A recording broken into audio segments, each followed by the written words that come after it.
bahwa kebijakan pemangkasan dana transfer daerah mengakibatkan pemerintah daerah semakin gencar membidik pajak dari rakyat kecil. Bahwa koperasi Desa Merah Putih itu jangan dianggap ini proyeknya pusat.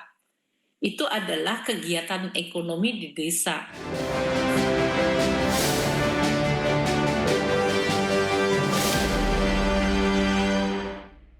Kita ke informasi pertama pemirsa, kalangan Dewan Perwakilan Rakyat Daerah atau DPD RI mengkritik tajam kinerja Menteri Keuangan Sri Mulyani yang dinilai belum maksimal dalam mendukung pemerataan pembangunan di daerah. Kritik tersebut dilakukan usai alokasi transfer daerah, khususnya dana desa, tercatat turun 29% pada Pagu APBN 2026. Salah satu anggota DPD RI asal Bali menyebut bahwa kebijakan pemangkasan dana transfer daerah mengakibatkan pemerintah daerah semakin gencar membidik pajak dari rakyat kecil. Hal ini dianggap sebagai salah satu ekses negatif kebijakan pemerintah pusat yang abai pada kondisi masyarakat daerah.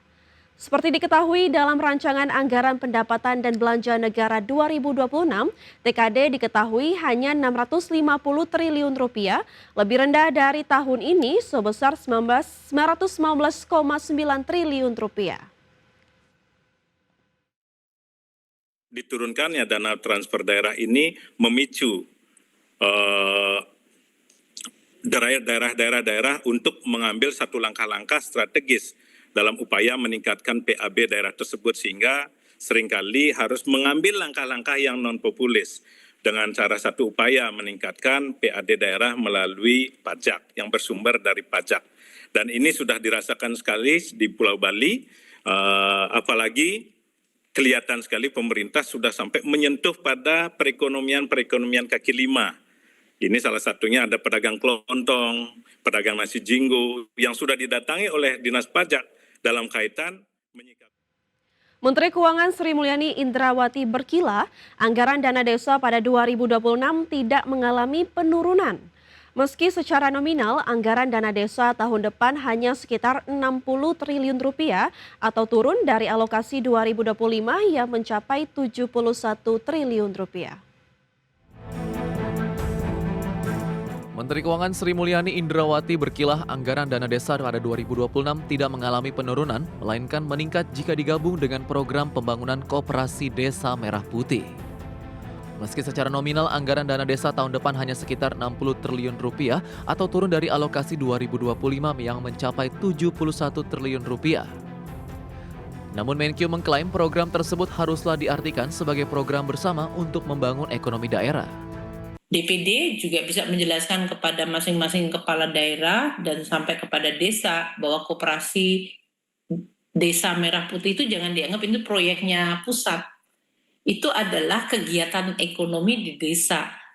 Sehingga hanya karena kami ini adalah, karena itu adalah benar-benar 83 triliun yang kami taruh uangnya di Himbara, memang nanti adalah untuk kegiatan koperasi di daerah tersebut. Jadi saya berharap mungkin DPD juga bisa membantu di dalam menjelaskan kepada desa-desa tersebut. Seperti diketahui, hak fiskal daerah terbukti menurun tajam akibat pemenuhan program populis pemerintah pusat. Tercatat total alokasi program pengembangan ekonomi daerah di 2026 mencapai 181,8 triliun yang terdiri atas 60,6 triliun dana desa dan 83 triliun dana penempatan di Himbara untuk pinjaman koperasi Merah Putih berbunga rendah. Jakarta, Harjo Patmo, IDX Channel. Pemirsa, pemerintah akan fokus menstabilkan harga beras di 214 kabupaten kota yang naik secara di atas harga eceran tertinggi. Langkah mengguyur pasar dengan beras SPHP diakui efektif menekan harga beras di sejumlah daerah. Pemerintah akan fokus menstabilkan harga beras di 214 kabupaten kota yang naik di atas harga eceran tertinggi dengan menggencarkan penyaluran beras SPHP serta bantuan pangan beras 10 kg. Menteri Dalam Negeri Tito Karnavian menilai langkah mengguyur pasar dengan beras SPHP diakui efektif menekan harga beras di sejumlah daerah. Dengan demikian ada peningkatan jumlah kabupaten kota yang mengalami penurunan harga beras. Kita lihat ini beras di 214 daerah ya. Tapi juga yang mengalami penurunan juga 54 daerah. Nah ini saya ulangi 58 daerah. Jadi cukup baik kemungkinan dengan intervensi. Masih terus perlu dilakukan intervensi melalui gerakan pasar murah dengan SPHP, beras SPHP. Berdasarkan data BPS pada pekan keempat Agustus 2025, harga rata-rata beras medium tertinggi di zona 1 terjadi Kabupaten Wakatobi yang mencapai Rp17.765 per liter, zona 2 Kabupaten Mahakam Ulu yang mencapai Rp19.900 per liter, dan zona 3 harga beras medium tertinggi terjadi di Kabupaten Intan Jaya sebesar Rp50.000 per liter. Jakarta, Tim Liputan IDX Channel. Penyaluran beras Program Stabilisasi Pasokan dan Harga Pangan atau SPHP per 1 September 2025 telah mencapai 303.187.000 ton, di mana Bappenas akan melakukan sejumlah langkah guna percepatan penyaluran beras SPHP hingga akhir tahun. Badan Pangan Nasional melaporkan hingga 1 September 2025, penyaluran beras Program Stabilisasi Pasokan dan Harga Pangan atau SPHP telah mencapai 303.187.000 ton atau setara 20,21% dari target. Direktur Kewaspadaan Pangan dan Gizi Bappenas Nita Yulianis mengatakan, Bappenas akan melakukan sejumlah langkah guna percepatan penyaluran beras SPHP. Mulai dari memperbanyak toko penyaluran beras SPHP, memasifkan gerakan pasar murah, mempercepat proses verifikasi mitra penyalur beras SPHP, pendampingan dan sosialisasi kepada mitra penyalur beras SPHP. Realisasi penyaluran SPHP beras tahun 2025 sampai dengan tanggal 1 September dengan total penyaluran sebesar 303,18 ribu ton atau setara 20,21%. Pemerintah menargetkan penyaluran beras SPHP sebanyak 1,3 juta ton hingga Desember 2024.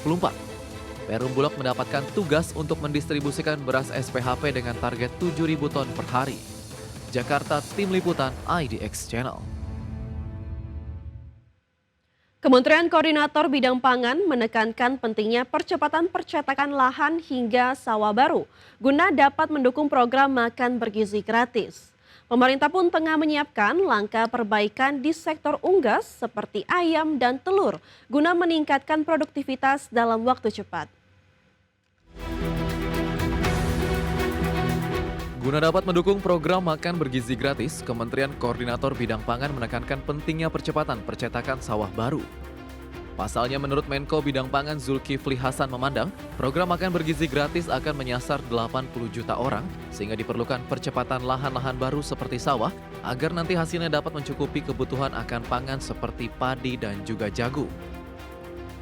Selain percepatan lahan baru, pemerintah pun tengah menyiapkan langkah perbaikan di sektor unggas seperti ayam dan telur, guna meningkatkan produktivitas dalam waktu cepat. Gizi.